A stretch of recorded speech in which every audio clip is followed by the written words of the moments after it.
Once in a while, we all come across someone who inspires us. That inspiration comes not only from the work they are doing or the technology they are working on, but also from their attitude towards life. That inspiration comes from how they treat other people. Our next guest is one such inspiring person. After spending some time with him, I've kind of become his fan, and I'm pretty sure that after watching this interview, you would become his fan too. My next guest today is Kelsey Hightower. He's a great technologist, and more importantly, he's a great human being. I wish we could clone and have more Kelseys, but for now we have only one. So let's talk to one and only one Kelsey Hightower. Yeah, so I'm a technologist in the Kubernetes community. I share what I learn. I'm currently working at Google on cloud stuff, container stuff, and just generally understanding how do we move compute into an era where people can just focus on building things, not deploying them. Right. So when we look at Kubernetes, it's a very new technology, and now Microsoft, Amazon, everybody is using it. So when you look at this adoption and growth of Kubernetes, what do you? So the software project, the thing that is in GitHub that you download and install, that is definitely, you can probably say, relatively new. It's about 4 years old now. But the ideas are old, right? These are the ideas from the white papers. These are practices from the large web scale companies. So I think the reason why you see adoption across the cloud providers is because they understand these ideas. They know that they could probably implement them themselves, but why not join a community? So Kubernetes is more of, let's take all the stuff that we learned in the last 15, 20 years, let's roll it into a project instead of a white paper. And then if you understand these principles, you immediately get it. So now you can download an idea and actually use it and now contribute it to it. So I think this is why it has such a widespread adoption, because it actually solves real problems that people have. And I think if you look at open source work, there has always been about alternatives, but there was no alternative of Kubernetes. It's just Yeah, honestly, when you look at Kubernetes and its design, yes, it's an API-driven project. Right. So whether there's a motive around commercial offering or not, it's so extensible, and every component lives as a first-class citizen through the extensibility. So if a new provider shows up, say Microsoft or Azure or AWS, anything that they build and extend will look just like the other first-class components that use the same extension points. So this is why it is a level playing field, because it is. Right. And one more thing is, a lot of open source technology, when they come, they're relatively new. Here, it was used, for decades at Google already. So that brings the confidence. Yeah. So Kubernetes itself wasn't used internally at Google. Yeah, the ideas of it, right? Mm-hmm. So we saw Brian Grant, one of our keynoters, who worked on things like Borg and some of the things that tried to attempt to improve Borg internally. When you look at those projects, a lot of those learnings came out, but I think some interesting parts about Kubernetes, it's not just Google. Right. You have Red Hat early on coming in and saying, you know what, outside of Google, some people would say in the real world, you have all of these existing systems, existing workflows, and then you end up with things like namespaces, right? A way to take a big cluster and chop it up into individual components or namespaces. Right. And that really reflects a lot of the enterprises, where some teams just kind of work in isolation, but they want to share common resources. Things like the deployment object. And then you have people like CoreOS, where etcd comes from, where we store all of our data. So it's a combination of people with great enterprise experience, the new startups that are rethinking existing problems, people like Google who've actually used systems built and failed many times over to produce a system like this. Earlier you also that company try to, and there are a lot of vendors who are offering Kubernetes solutions, and then there's upstream. So how do one decide whether to buy or build? Honestly, depending on where you are, if I was a large company that was relatively good at infrastructure, like GitHub, right, gave their keynote. GitHub already had great experience with bare metal. Mm-hmm. They know how to automate bare metal. They know how to manage those systems. So all of that existing experience, when they see Kubernetes and they say, hey, that looks like the right set of patterns, it solves the problems that we have, they're able then to bring that on. So buy versus build for them is, building made total sense for GitHub at their scale, and more importantly, at their expertise level. Right. They can actually get a lot of value just from an open source project. Right. Now, on the other side of the spectrum, if your business is, let's say, running a grocery store, now you have back-end systems to do that, you have the company website, maybe you get into machine learning, but your core business is not infrastructure. Right. And in that case, that's probably where it makes sense to have a technology partner. So we talked about a lot of vendors in the space. The way I look at the vendors in the space is almost like restaurants. Right. Some people want to eat local. I like the restaurant that's across the street from my house. They know my name. Right. I know them. I can rely on the menu. Some regions have different spices that cater to the people that live there. Yeah, I can so there's vouch no for that, way yeah. that you want to just eat at one global chain. Right. They don't understand the norms of the local systems. So when I look at these vendors, I don't really think of them as vendors anymore. I think of them as like technology partners. Right. I need someone that understands my business. So sometimes you'll pick a vendor based on the vertical that they're in. Like, hey, this vendor's really good with government or airline. I'm gonna work with them even though they may leverage technology that's like provided by a larger community. So to me, vendors will always be there. Okay. I don't think of it as fragmentation. I think of it as the only way to service a global market. But which of these two, components help the community the most? The buyers or the builders? Both, right? Both, These things don't work without money. Exactly. If no one's buying it, it's not. Sometimes your best contribution could be buying a product to support these things. Right, cash or code. Yeah, cash or code. Yeah. I like that one. Yeah. So I think buy versus build is just one of these decisions where if you're buying, sometimes you contribute indirectly. Again, you have a vendor that's serving a particular vertical. That vendor now takes on the assumption that, hey, any changes you need to be successful, you can almost delegate that to your technology partner, and then they contribute upstream. So it's almost this thing, no matter whether you're contributing directly or indirectly, we're all going to end up benefiting. Right, and we also talked about how Kubernetes is being used by almost everybody. Docker is using it, Cloud Foundry is. I don't know who is not using it, but that also kind of does it raise the concern that so many new players are coming in. It may kind of Kubernetes may lose focus on what it should be doing. So we've already identified ourselves. Mm-hmm. We are a platform for building platforms. Mm-hmm. If Kubernetes was going to try to be the end game, mm-hmm. like Kubernetes is a product, it's a project. Mm-hmm. We know what our scope is. So yes, people will come in and want it to do more, but we won't. Right? We already kind of drawn that line. So it's starting off from a great foundation. All the extensibility hooks are there. So whatever vision you have, whether you want to build a PaaS or serverless or self-driving car framework, go ahead and do that. You're not going to cause friction with the internal core system itself. So that gives room for the players to show up. To me, it's like language. Everyone's free to speak it. Some people use it appropriately. It's an expression of ideas. Right. Kubernetes allows you to express your ideas in the new platforms that you end up building. So yes, not everyone will agree, but who cares? It's a platform for you to do what you need to do to succeed, and that's the end of the story. And one more thing that I keep hearing is that like Kubernetes is to the cloud what Linux is to the server. Kubernetes but Linux is kind of commoditized, right? And I do hear that Kubernetes or orchestration is becoming commoditized. Is it becoming commoditized, or companies want you to think that it's commoditized, they can sell their services on top? So well, it is a commodity, right? Like usually when you write a white paper, you're sharing ideas with the world, mm-hmm. right? These research papers try to crystallize practices that sometimes people never share. It's our secret sauce. Mm-hmm. So once you put an idea out there in that kind of form, people can read it, and then you start to commoditize the idea. People can think about it, share, have a common language. Mm-hmm. But then when you turn it into an open source project, the fact that it gets checked in, you almost commoditize that space. If there is someone charging $1,000 per node, Kubernetes comes out and it's $0, you've already started the commoditization process. Right. The other part of the commoditization process, I believe, comes from the standardization. Once we start to say there is Kubernetes conformance, you can only commoditize, you can only have conformance on something that can actually be understood. Right. So whether you say standardize or commoditize, it doesn't matter. They almost end up in the same way. That means the value line is drawn, mm-hmm. and if you want to be able to charge someone, you better go this way. Right. And that's just what that means. And that's what happened in the Linux world also, Now, what happens when things become commoditized? They also become kind of boring, right? So how do you, first of all, keep it interesting so more people come and kind of work with you? More people coming is not always the best result. Oh, no, okay, let me reframe. You know what I mean? Like, so I understand what you're saying. So it's like, listen, we want to have great extensions. So when new people show up in our ecosystem, we want them to say, start with Kubernetes. And they say, well, the reason why we cannot start with Kubernetes, it doesn't support this use case. That's where we say, you know what? That is a use case Kubernetes should support. Right. Let's add a new extension point.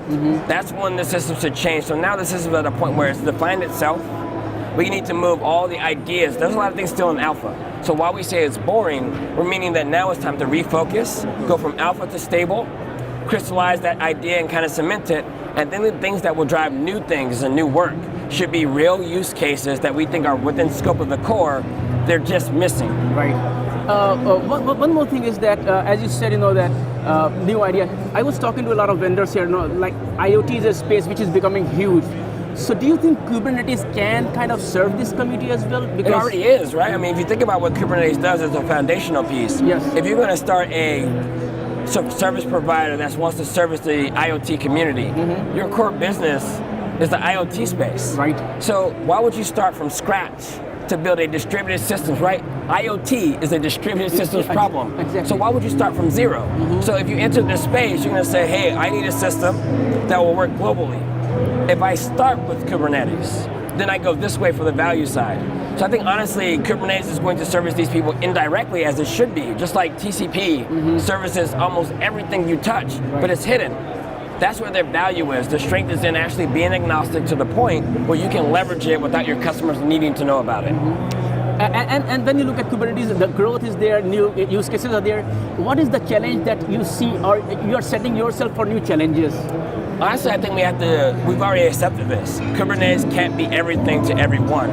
So new people may come in from years from now and say Kubernetes should evolve into. Right. And you gotta say, listen, the APIs will always get cleaned up and become better. We will always increase performance. We always do the things to make sure that you can focus up here. But overall, that's where the innovation will start. Right. When you have newcomers show up and say, I don't have to think about that problem anymore. Look at all these new ideas we get from people changing their workflows, being able to move between different environments. Let that innovation take off. We do not need to concentrate innovation way down here. One more thing that is about Kubernetes, and you also open source. I saw, you're like kind of celebrity here, So how does it feel like, because as you said earlier, helping those people, this is how they thank you. So what do you feel being part of open source community? Yeah, I always tell people like the celebrity stuff of, I want to take your picture. The thing is, I'm not necessarily a celebrity. It's more of, if you're helpful with people, this is their expression of gratitude. Hey, I want to say thank you. Right. And some people want to take a picture to say thank you. It means a lot to them. Right. And I don't let it go to my head, right? Honestly, the community gave it to you, right, and the community can take it away. So I respect it as one of these things that says, hey, people are encouraging me to keep it going. So honestly, when people tell me thank you or they express their gratitude, it's almost like a payment for my service, right? I have a job, they pay me in dollars, but people actually help me keep going, right? Sometimes you need a boost too, right? So people help you indirectly. On the way here to this interview, there was a gentleman that says, hey, I was looking for a career change, and I was watching your videos, and I've been in this industry, like 35 years, and I haven't had this much fun since. Like, that's amazing when people can say, hey, I watched your videos indirectly. I don't get to meet everybody, and the chance like that where a person walks up to you and says, hey, I'd like to tell you thank you in person, that means a lot for me, it means a lot to that person, and it really helps when people have criticism for me, like, hey, Kelsey, I don't like your style, I don't like your approach, and I can tune all that out because I have real users that have value, and I can just concentrate and focus on that. Now you gave some example where open source, or you have kind of have impact on. How has open source impacted your life?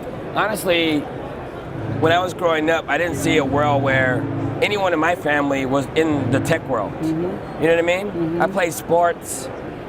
I just hung out as a kid. I didn't have an imagination that I would be in an industry like this at all. So now that I'm in an industry like this, it's kind of amazing that you kind of have this opportunity, right? Where I can also learn new things. I can also grow in skill set and then be rewarded for those things. So I think open source is like, you don't have to prove yourself first. I don't have to show some degree to say, hey, I belong.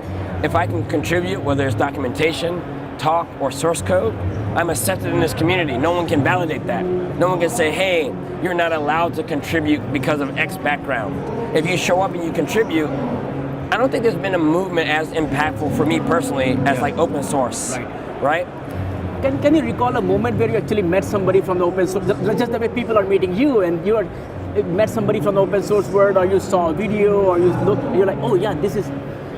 Honestly, like people like Brian Grant, right? So a lot of people don't know who Brian Grant is. He works at Google. He's a principal engineer there. And what Brian does is he thinks very deeply about these problems and make sure that large systems work well together. When all the pieces are brought together, there's very hard distributed system problems. So I remember another person like Eric Toon also works at Google. These are people from the board paper.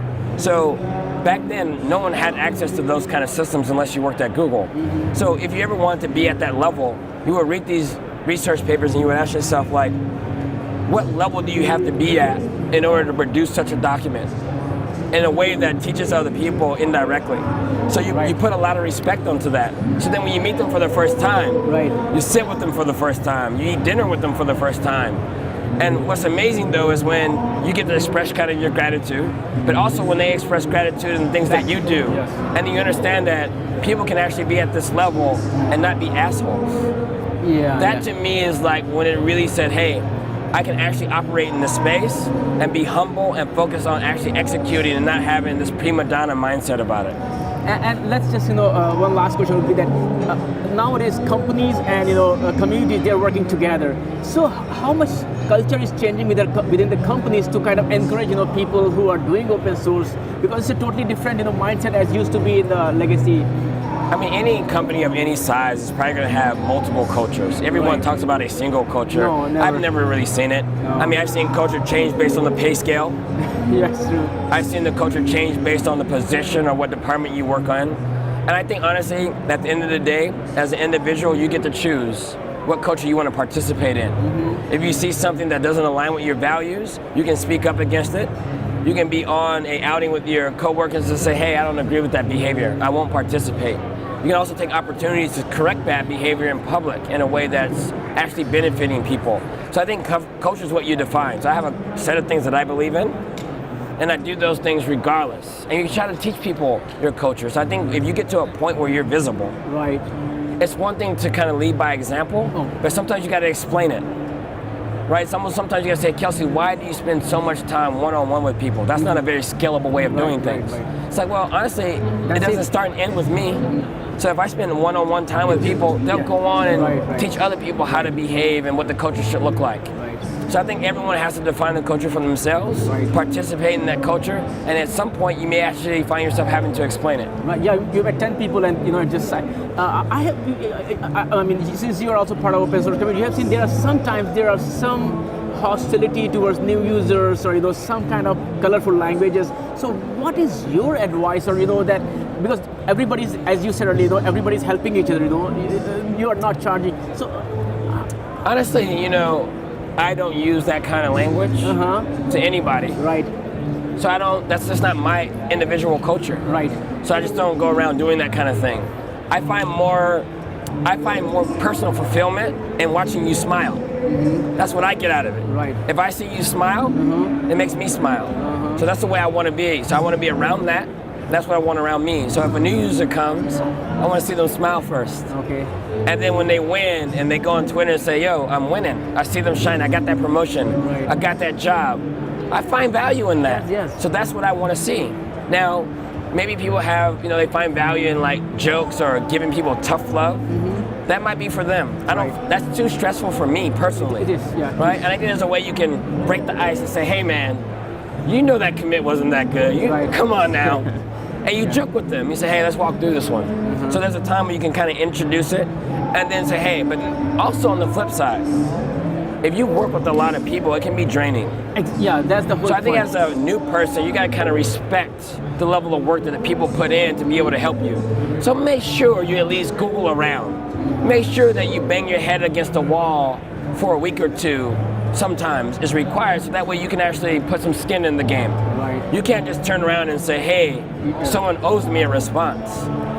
If I see someone that says, hey, I've tried these 7 things, here's where I'm stuck, I find it much easier to go ahead and help them. So I think a lot of times for people that help millions of people, thousands of people, hundreds of people on a daily basis, having people that don't even try, sometimes the human part has to come out and say, hey, hold on, you're not even trying. So you want me to put in all this extra effort and you do 0? That's not gonna work. So I think as a new person, make sure you understand that there are things you can do to make it easier on a person that has to onboard a lot of new people. On the closing note, what is your advice to all those people who are watching this video, from the point of open source community, how to encourage each other, how to work with each other, how to inspire each other, and create opportunities for everybody? Be a better person. That's it. All this, I want to be the best programmer, I want to be the best speaker. Just be a better person, because everyone's starting at a different point. You could have been an asshole before. Doesn't mean you give up and continue to be an asshole. Once you recognize that you can just be a slightly better person, then tomorrow just be a better person. You know what I mean? So if you had a conflict with someone and you thought you were the person that caused the conflict, tomorrow learn how to apologize authentically and just be a better person. So everyone starts from somewhere. So if you're just learning to program and you get a little bit better the next day, it doesn't matter what everyone else is doing. If you just become a better person at whatever the time scale that works for you, at the end of the day, 5 years from now, you're probably gonna be very impressed when you go look in the mirror. So at the end of the day, all the advice, all that, just be a better person. Make sure you understand what good means too. Right. You might need to check on what good means, but then work towards that, period. And don't be making excuses. There's no excuses required to be a better person. Right. Just do that, and that's all I have for that. Yeah, that's an excellent. Just be a good human being. That's the baseline for every. Doesn't matter which industry you are. Good what you do. people make Yes. good developers. Yes. Good people make good mentors. Good people make good politicians. Good people make good managers. Yeah, civilizations, and all those things. Yeah, let's keep going up. Thank you, Kelsey, so much, for spending your time with me, and it was really a pleasure talking to a fellow open source user and advocate. Thank you. Thanks for watching, and I would also like to thank all my patrons. It's really amazing to see such great support around the new open source media property that I'm working on. Those who are not aware of it, please visit this link and support the open source work that I am doing. Thanks for watching. Please subscribe to this channel and don't forget to support me on Patreon. See you next time with another great interview. Bye for now.